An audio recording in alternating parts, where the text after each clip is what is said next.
Howdy, folks. It's the third week of December 2024, and welcome to This Week in the West. I'm Seth Spillman, broadcasting from the National Cowboy and Western Heritage Museum in Oklahoma City. On this podcast, we share stories of the people and events that have shaped the history, art, and culture of the American West, and those still shaping it today.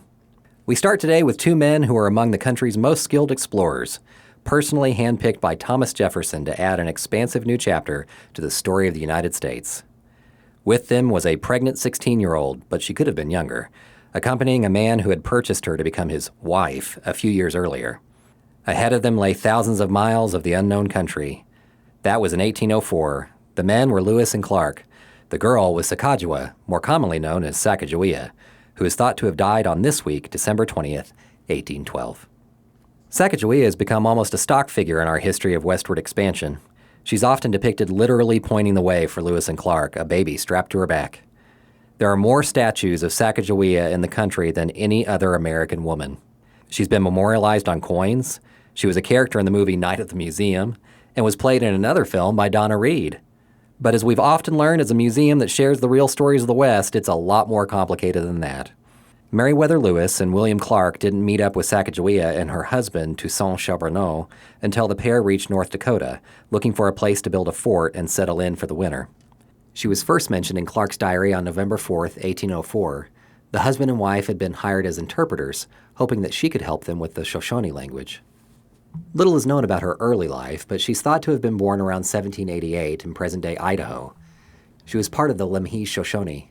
When she was about 12, she was taken captive after a raid by the Hidatsa people. She was taken back to their village in what is now central North Dakota.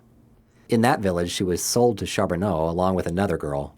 Charbonneau also told another story about how he had won her while gambling. After hiring Sacagawea, Lewis and Clark invited her to stay at the newly built Fort Mandan. It was there in February 1805 that she gave birth to her son. Soon the party was underway, looking for a tribe they could trade with for horses to help them cross the Rockies. They met up with some Shoshone, and it turned out the tribe's leader was Sacagawea's brother. Clark wrote in his journal, "Before me at some distance she danced for the joyful sight, and she made signs to me that they were her nation." She helped to barter a deal which secured horses and guides for the group to cross the Rocky Mountains.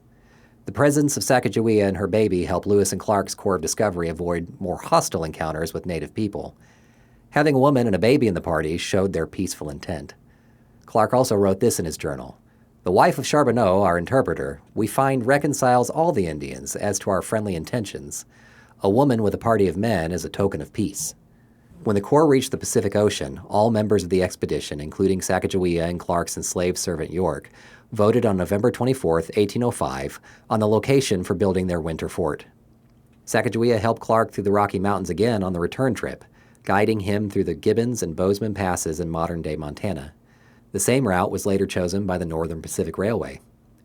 Once the expedition ended, Clark invited Charbonneau and Sacagawea to settle near him in St. Louis. Clark eventually adopted the baby boy, Jean-Baptiste, and put him in boarding school. Sacagawea's ultimate fate is in dispute. Most documents suggest today is the date of her death in 1812, when a clerk at Fort Lisa, North Dakota, wrote, "The wife of Charbonneau, a Shoshone, died of putrid fever," what we now call typhus. Other oral traditions say that she left her husband, traveled west, and married into a Comanche tribe living until 1884. There's no evidence to support that tale, which might just be another of the many legends associated with the story of Sacagawea. If today's date is true, the story has a much more tragic ending. On December 20th, 1812, the supposed date of her death, Sacagawea was just 24. And with that, we'll end our journey on this episode of This Week in the West. Our show is produced by Chase Spivey and written by Mike Kaler. Follow us and rate us on Apple Podcasts or wherever you hear us. That'll help us reach more people. You can follow us on social media and online at nationalcowboymuseum.org. Got a question or suggestion? Drop us an email at podcast@nationalcowboymuseum.org. We leave you today with the words of Rosina George, a Shoshone elder, storyteller, and Sacagawea descendant. Sacagawea is the epitome of a Native American woman. It was her spirituality, her connection, and her teaching about our Mother Earth that helped her to persevere on the arduous journey.